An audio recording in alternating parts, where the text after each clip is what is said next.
Assalamu alaikum wa rahmatullahi wa barakatuh.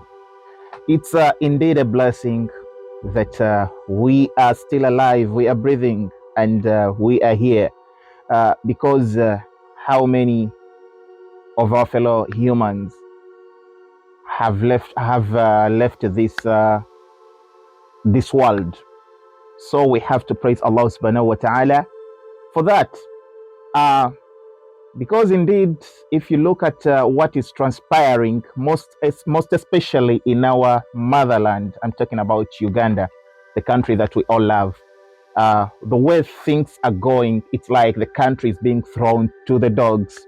Something which really needs to be addressed, and for sure, anyone kind, even if you're not a Ugandan, I do believe that if you hear or you read in the news and you watch on TV what's happening, you feel like really you need to pray for this country, because indeed today you don't know who is going to be alive, who is going to be killed, who is going to face such and such a thing. To be honest, we've got a lot of things to think about rather than being scared each and every time. And we know very well that the Prophet sallallahu alaihi wasallam during Hijjatul Wida, he said, "Taraktu fikum thaqalain in i'tasamtum biha falan tadallu min ba'di abada." I've left you with two things, heavy things, two strong things, and uh, in case you enjoin yourself on those two things, you will never go astray. And that is Kitabullah, it is the Quran, wa Sunnati Rasulillahi sallallahu alayhi wasallam, because he guided us in each and everything, in his traditions, in the verses that we are revealed to him, and we know very well that وَمَا يَنْطِقُ عَنِ الْهَوَىٰ إِنْ هُوَ إِلَّا وَحْيٌ يُوحَىٰ. Everything that he used to tell us used to be a revelation from who? From the Almighty Allahu Azza wa Jalla. To be honest with you, I really feel so bad. I feel so sad. We don't know what's happening. We don't know who is going to survive and who is not. But because, first of all, we all know that we're going to die. Because Allah Azza wa Jalla said, كل نفس ذائقة الموت فإنما توفون أجوركم يوم القيامة ومن زحزح عن النار وأدخل الجنة فقد فاز وما الحياة الدنيا إلا متاع الغرور. That Allah subhanahu wa ta'ala said in the Holy Quran that each soul shall taste death. So it means whether you take yourself to be superior, you take yourself to be that you're the one who has the right to take somebody's life, you're the one who commands somebody to be killed, or you're the one who is deployed to go and assassinate people, just know that even you yourself, your day is coming. Because indeed, you may think that this person doing such chaos, the person putting our country to be in a state of anarchy, is as if this person thinks that he or she is not going to taste death. I know that even non-believers do believe that everybody shall die. Even those who believe in witchcraft. By the way, before we used to have a trend, it's not that manslaughtering has started today. It used to happen from time immemorial. But before, somebody could use juju. They used to go to witch doctors and so on, and sometimes using pangas and so on. But now that tradition has been forsaken. It's like now what they're doing, they've adopted the contemporary style of killing, and that is none other than shooting, killing by shooting. But why are you assassinating people? Like, for example, now we can see, we all know that in 3 consecutive weeks, we lost a minister, we lost a blogger, and again, we lost a businessman, a tycoon. But look at that.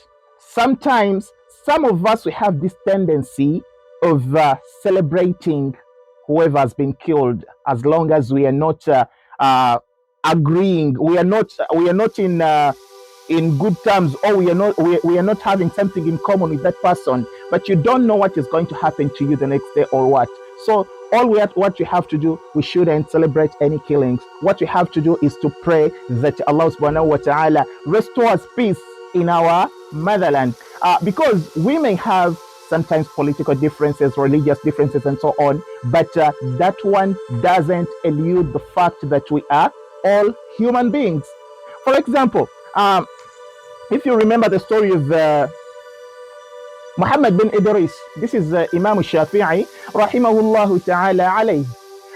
He once said, actually, one time he had a student, if I'm not mistaken, this student was called Hamza. No, Yusuf, if I'm not mistaken. So they differed on a thing. And once they differed, this student decided to leave the class and run away. This scholar, Imam Shafi'i, rahimahullah, he was a conversant scholar, and he was a very calm man. So what he did, he let it go.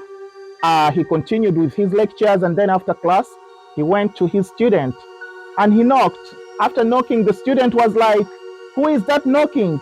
And he said, "Muhammad bin Idris." The student was like, "Who could Muhammad bin Idris be? It can't be anybody else apart from Imam Shafi'i. He's the one that I know by that name."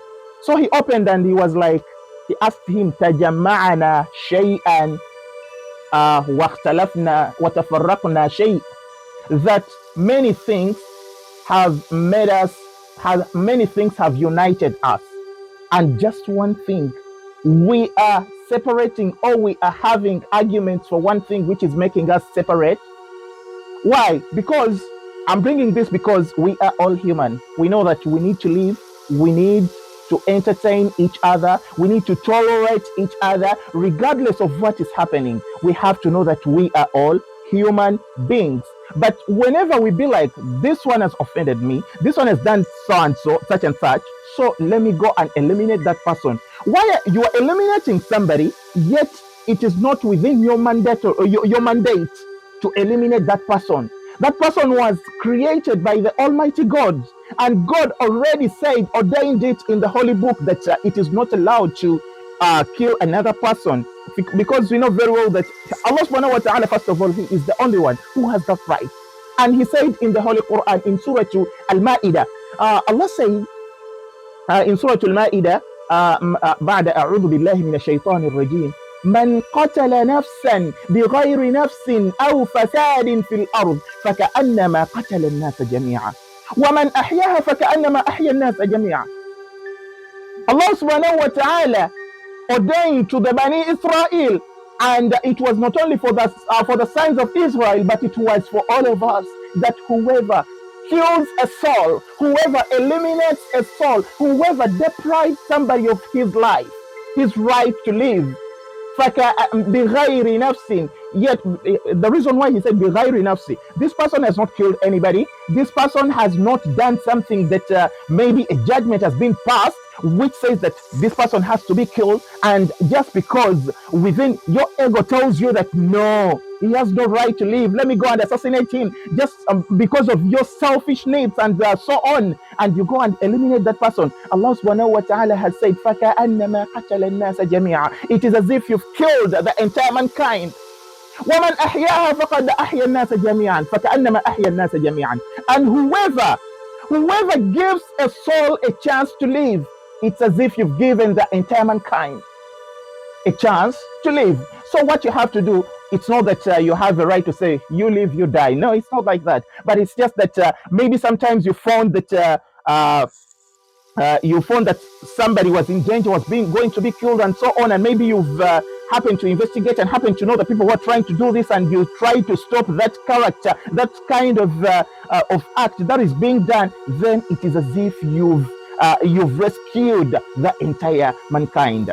And relating to this verse, there is a time this hadith was from Ikrimah, from the authority of Abu Hurairah radiallahu anhu. He said that Abu Hurairah radiallahu anhu said, دخلت على عثمان بن عفان, that he entered into a place where Uthman bin Affan had been arrested, who had been imprisoned, because we know very well, those ones who know the story of Uthman bin Affan, there is a time when he was going to be killed, to be assassinated by those ones who were opposing him.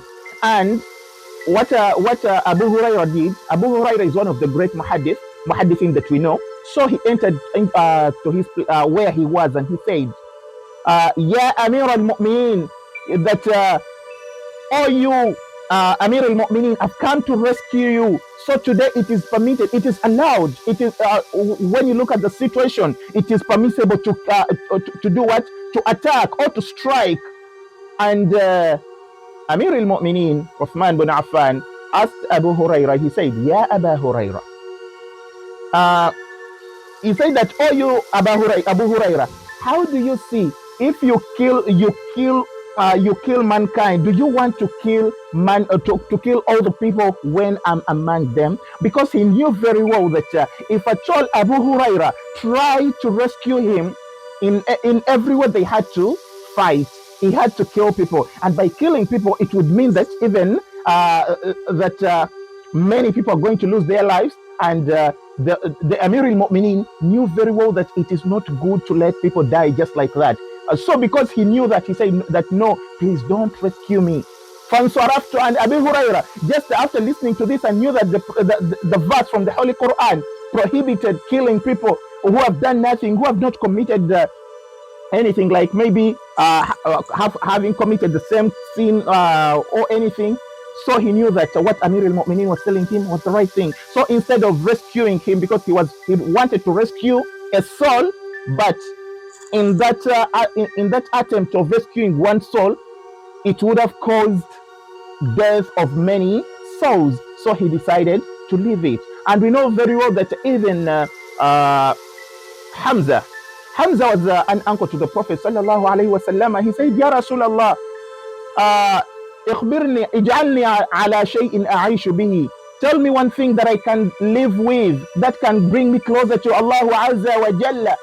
He said that, Ya Hamza, نفس تحييها أحب إليك أو نفس تميتها. That a soul that you have that you've rescued, you've given a chance to live, is it better for you, or a soul that you have killed? And Hamza said, Nafsun uhiha, a soul that I've given a chance, I've revived, is better than a soul that I've killed. So the Prophet ﷺ told him to live by that. Meaning, please, mankind, my fellow human, let us know that we all have red blood. Nobody has blue blood. Nobody has yellow blood. Nobody has a different color, maybe purple or anything. We all have red blood. Therefore, we have to respect the fact that we are all human beings. Nobody is special over the other. The only person who is better than the other is the one who is better in front of God, meaning the one who has worked on what Allah subhanahu wa ta'ala, the creator of universe, ordained him or her to do. If you know that you're doing good, you're practicing good, you are helping people, you're protecting people, that is what you have to do. And lastly, before I sign out, I would like to call upon everybody, please, let us try to be vigilant. Let us try to take all the precautionary measures that can really help us to eliminate some kind of assassinations that are happening. For example, if you know that you're a security officer, please do what you're required to do. Like, for example, the last scenario that happened, the last ugly scene to happen in our capital, Kampala, we know very well that we also on the different social media that a security officer, a police officer entering into into the place where a certain business was taking place. And it means it is like a mall. So if it is a mall, it means that by the time this security personnel entered there, he passed through other security personnel who were guarding the place. So if you know that you are in charge of the place, please, at least I would think that it would have been wiser to see that you don't allow anybody to enter with any ammunition, because we know very well that, for example, if you're going to things like, for example, you're entering the parliament, or you're entering any special place, they'll tell you to surrender everything that you have, in form of a weapon. They'll tell you to deposit their gun with them, or a pistol, anything that you have, even if what you have legally. But now, how do you how do you allow another officer to come and pass by you and enter and go somewhere, and goes inside to assassinate somebody else? Yet you are there to protect the place. At least what you would have done is to make sure that, okay, he has come to make some transactions or anything. Please let him surrender the gun or anything, even if he's a police officer or an army officer. Let him surrender it and enter where he's supposed to enter. Then afterwards, while he's coming out, let him take it back. That would really serve us better. And for that, what I can end with is just to thank you all for watching this video, and also to pray to Allah Azza wa Jalla that He really comes to our rescue and protects us against all such kind of evil activities taking place. Wassalamu alaikum wa rahmatullahi wa barakatuh.